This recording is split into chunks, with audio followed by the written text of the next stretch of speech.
नमस्कार दोस्तों, आज के वीडियो में हम लोग जानेंगे कि किसी थाने में आप घटना के कितने दिनों बाद तक एफआईआर कर सकते हैं। 20 दिन, 10 दिन, 6 महीना, 1 साल, 2 साल, 3 साल, आखिर कितना लिमिटेशन आपको मिला है सेक्शन के अंतर्गत, वो कौन सा सेक्शन है। दोस्तों, एक सेक्शन 468 के तहत ये बताता है कि आप कितने दिनों के अंदर किसी थाने में एफआईआर कर सकते हैं। अगर थाने से नहीं होता है तो 156 उप सेक्शन 3 के तहत आप कोर्ट से एफआईआर कर सकते हैं। आखिर कितने दिनों बाद कोई घटना आपके साथ घट जाता है। भाई, आज कोई घटना, जैसे सपोज कीजिए कि कोई लड़की कोचिंग जा रही है, ठीक, और किसी लड़के ने उसके साथ छेड़खानी कर दिया, और फिर छेड़खानी करने के बाद बोलता है अगर तूने किसी से बता दिया ठोक दूंगा मैं तुझे, या जलील कर दूंगा, ये कर दूंगा। सोशल मीडिया पर जो भी चीजें हैं तो फोटो खींच लेता है और बोलता है कि हम तुम्हें ब्लैकमेल करने लगता है, इस तरह की एक्टिविटी। ठीक, तो क्या उस दबाव से निकलने के बाद आप किसी के ऊपर कितने दिनों बाद एफआईआर कर सकते हैं, इस वीडियो में हम लोग जानेंगे। आपसे कोई घटना आपके साथ घटता है और आप 20 दिन बाद थाने में जाते हैं तो थानेदार बोलता है कि आप इतने दिनों तक कहाँ थे, आपका केस हम रजिस्टर नहीं करेंगे। आखिर कारण क्या है, रीजन पूछने लगता है, क्यों, क्या, कैसे घटना हुआ, इस तरह का प्रश्न सामान्य बात है, पूछे जाते हैं हर थाने में। आप किसी भी नॉर्मली बात है, हर किसी न किसी के साथ मतलब जनरली पूछा जाता है जब आप किसी थाने में जाते हैं। तो आज के वीडियो में दोस्तों सेक्शन 468 के तहत ये बताता है कि आप किसी थाने में कितने दिनों के अंदर तक एफआईआर कर सकते हैं। अगर कोई ऐसा घटना या कोई ऐसी सजा जिसमें मुआवजा का प्रावधान है तो उसमें आप 6 महीने एफआईआर कर सकते हैं, एफआईआर रजिस्टर करवा सकते हैं।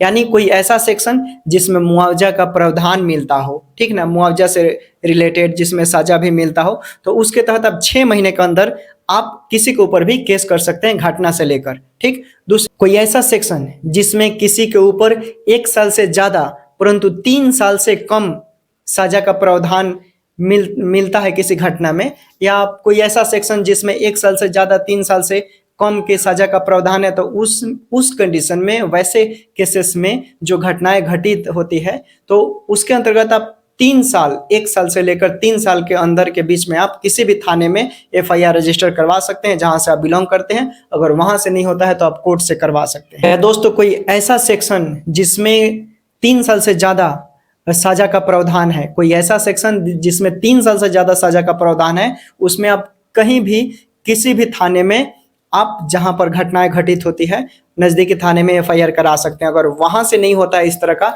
तो 156 3 के तहत आप कोर्ट से मुकदमा दर्ज करा सकते हैं। ठीक, तो देखिए दोस्तों, इसके लिए आपको सबसे पहले पुख्ता सबूत होना चाहिए, एविडेंस, स्ट्रॉन्ग एविडेंस, जहां पर कोर्ट को लगे कि हाँ, ये कोर्ट संतुष्ट हो सके, लगे कि नहीं ऐसा हुआ था इसलिए इन्होंने उस समय एफआईआर नहीं किया था। दोस्तों, हम अक्सर देखते हैं लड़की वाले मैटर में, ठीक ना दोस्तों, लड़की वाले केसेस में कोई इज्जतदार लोग होते हैं, सामान से जिंदगी जीते हैं, उनके लड़कियों के साथ कोई ऐसे लड़के छेड़खानी कर देते हैं, रेप हो जाता है। वैसे कंडीशन में क्या होता है कि लोग डर से अपनी इज्जत को छुपाने के लिए कि कोई जाने नहीं, किसी को प्रॉब्लम ना हो, ठीक है ना, किसी तरह, इसलिए वो लोग बातों को छुपाने के लिए क्या करते हैं, एफआईआर नहीं करते हैं। तो क्या उस दबाव से उपरांत अगर आपके पास एविडेंस होता है कि हाँ, मेरे साथ ऐसा ऐसा हुआ था, इसलिए हमने उस समय एफआईआर नहीं किया, अब हम एफआईआर करना चाहते हैं।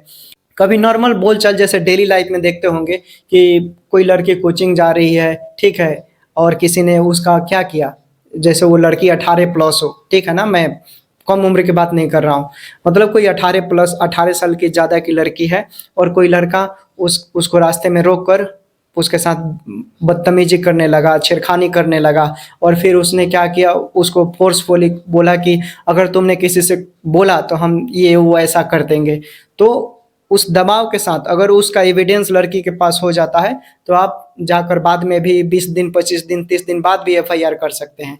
या कोई ऐसा केस जिसमें मुआवजा का भी प्रावधान है तो उसमें आप 6 महीने के दायरे के अंदर आप एफआईआर कर सकते हैं। कोई ऐसा केस जिसमें 1 साल से ज़्यादा 3 साल से कम सजा का प्रावधान होता है, उसमें भी आप 1 साल से लेकर 3 साल के बीच में किसी भी थाने में एफआईआर कर सकते हैं। हालांकि घटना से लेकर आपके पास उस समय का कोई पुख्ता सबूत होना चाहिए कि दिखाने के लिए कोर्ट में या थाने को कि हम उस समय इस कंडीशन के तहत मैंने केस नहीं किया।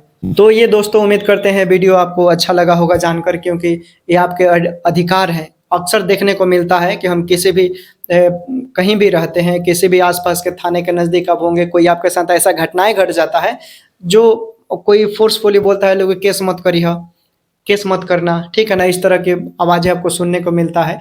तो अब बाद में जब आप दबाव से उभरते हैं तो क्या बाद में आप एफआईआर कर सकते हैं? बिल्कुल एफआईआर कर सकते हैं, घटना से उपरांत होने के बाद। हालांकि उसके आपके पास पुख्ता सबूत होना चाहिए, आप आसानी से केस कर सकते हैं। हाँ, ये सब आप जान गए होंगे। तो ओके दोस्तों, टेक केयर, बाय बाय, फिर मिलेंगे अगले वीडियो में। अपना ख्याल रखें और देखते रहें स्टैंड बीपीएससी एक नए जानकारी के साथ अगले वीडियो में।